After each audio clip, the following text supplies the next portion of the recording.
Good evening. It is Sunday, March 1st, 2026, and I'm walking around the town square at Munfordville with my dogs. Got a late start to this walk. I was at a 2-day training on lost behavior for search and rescue, and kind of kept me indoors all weekend, unfortunately. But nevertheless, it was a good class, a lot of good information.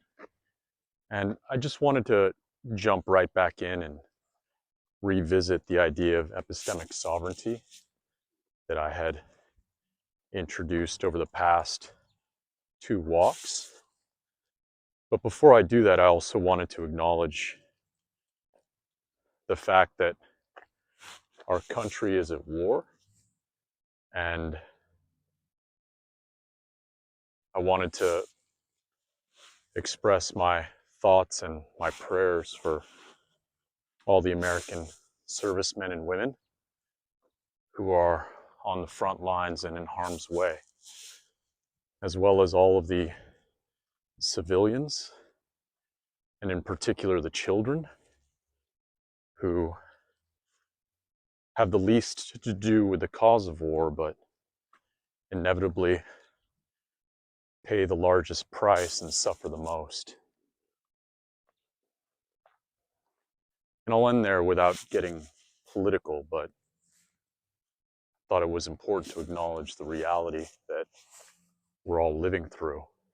And one of the thoughts that came to mind in the past couple days of just trying to make sense of all of this is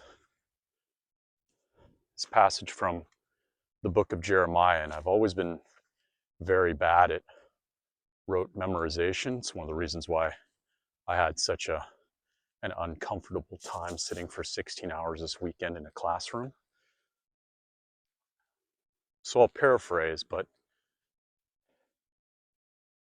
Jeremiah was considered the weeping prophet because he lamented the state of his society and tried to caution his fellow citizens, but they would not listen.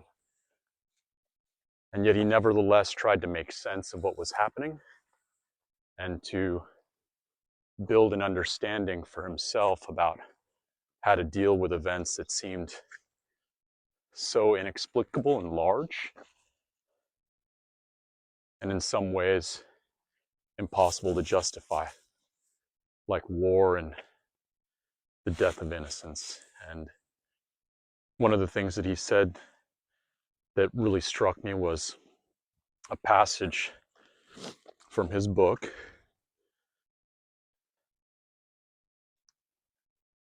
And it goes something like, when the present crossroads are confounding, seek the path of ancient wisdom. And in a lot of ways, that is what I'm trying to do, is to tap into something older, a form of perennial philosophy, and the idea of epistemic sovereignty is a way of articulating that. But one of the things that I realized when I was re-watching what I had talked about last weekend was that I'd mentioned Craig Venter, and at the end I had mentioned the Sargasso Sea, which I never talked about during that talk. But the reason is because Venter has had so many accomplishments that it's easy to focus on just the one around the human genome. But another one of his accomplishments is that, being a biologist, he was convinced that the library or catalog of life was insufficient, and that there was much more in the microcosm that we couldn't see or weren't accustomed to measuring with our instruments. And so he took a sailboat that he called the Voyager, or pardon me, the Sorcerer, to a place in the Atlantic Ocean called the Sargasso Sea, which is known by marine biologists as a desert ocean because it doesn't have the presence of any large life, no large fishes, no large marine mammals. And so it's been regarded for a long time, up until Venter, as a place that essentially didn't contain much life. But Venter thought differently, and he was convinced that if he went out there and explored, he would find evidence of abundant life. And so he took the same process that he used to map the human genome, rapid shotgun gene sequencing, and he submerged sequential tanks into the Sargasso Sea and collected seawater. And then he used his technique to try to identify evidence of life in those samples. And in one trip, he more than doubled the known catalog of life on this planet. But it wasn't large life, it was microorganisms, bacteria, viruses, and any number of things. And so just that one accomplishment would have been enough to put Venter into the history books of science. But prior to that, he had mapped the human genome, and he's currently working on biofuels using sawgrass. So he's an amazing figure in our time. And even though he might not be as widely known as some of the other inventors and pioneers in politics or industry, I think in 1,000 years, people will look back at this age of human accomplishment, and Craig Venter will be regarded as one of the titans. And so I think about Venter and Robert Williams, and I mentioned that I was impressed by their ability to be bold and courageous in their thinking. But the other thing that impressed me about the way that they viewed their world is that they didn't regard empty places as being unworthy of further investigation. They realized that we simply weren't paying enough attention, pointing the right instruments, and giving it enough time to teach us what we needed to know. And so, maybe differently than courage, I think in both of them what that exhibited is a tremendous sense of humility. That they were both willing to acknowledge that there were things in the universe and in our world that we simply did not yet know. And they were willing to explore those areas that other people had either ignored or never really thought seriously about.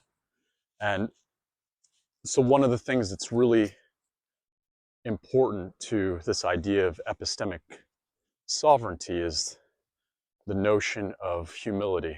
And it's something that I'm attempting to embody in my own life, and acknowledging shortcomings and failures is a way of doing that. But it's also in an effort to realize that there's much more to this world and to our experience with other people that we have yet to learn. But in order to do so, we have to take the time to investigate and ask the right questions. Sorry, Matilda was a little bit tangled up with Marco. And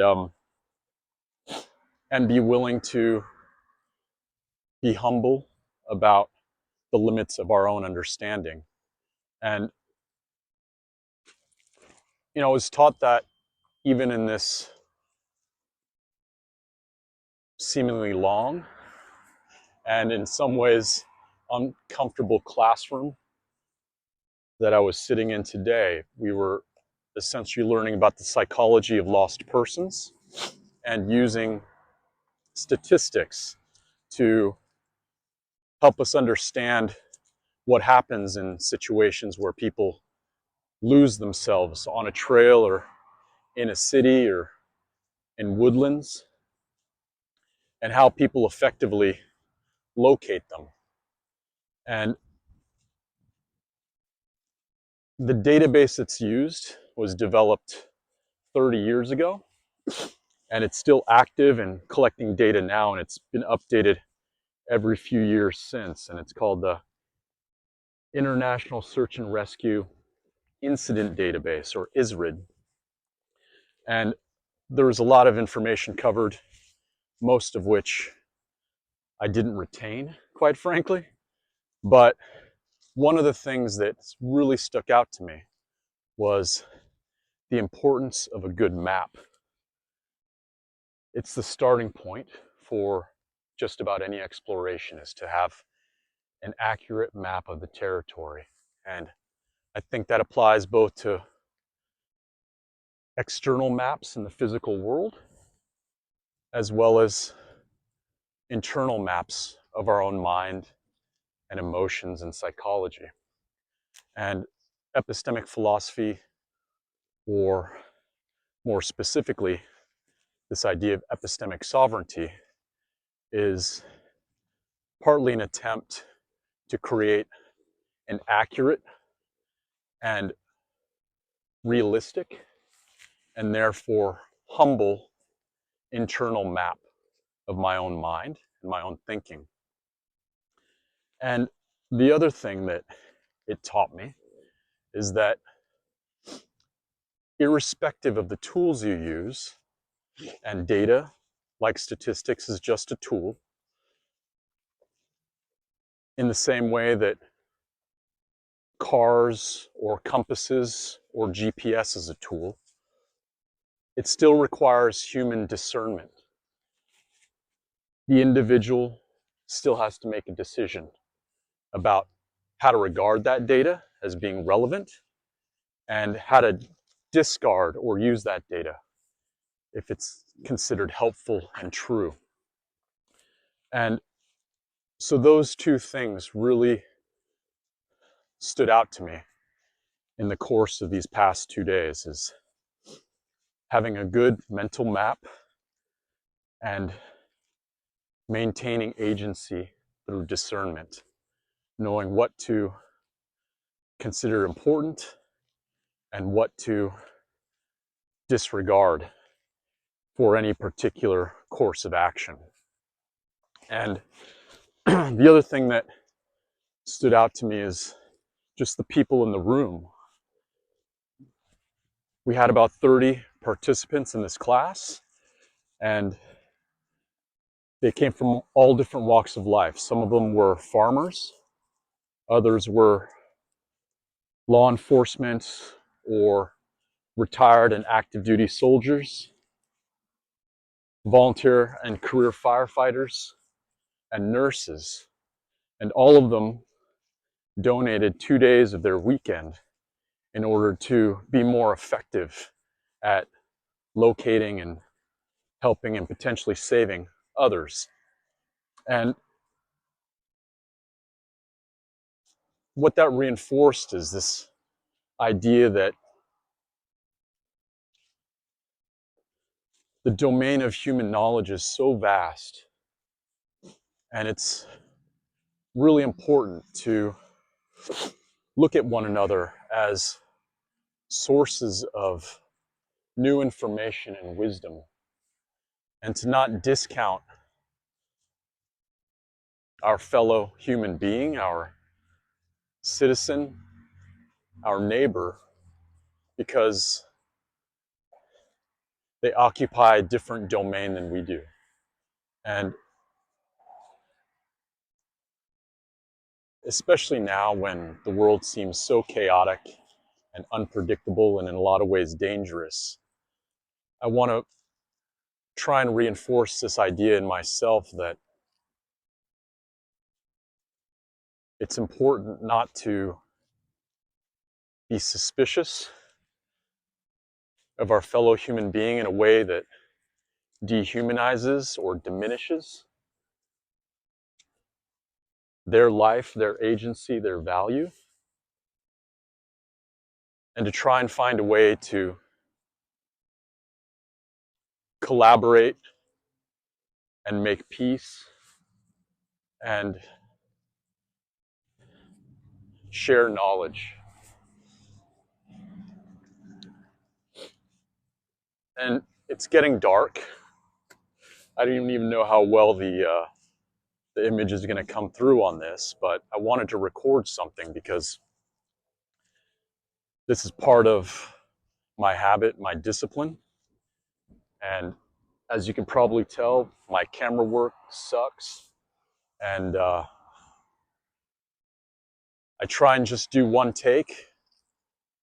And I try and post directly without really any editing, other than maybe cropping the beginning or the end to not waste your time. But it was important for me to get something out tonight, especially given everything that's happened over this past weekend.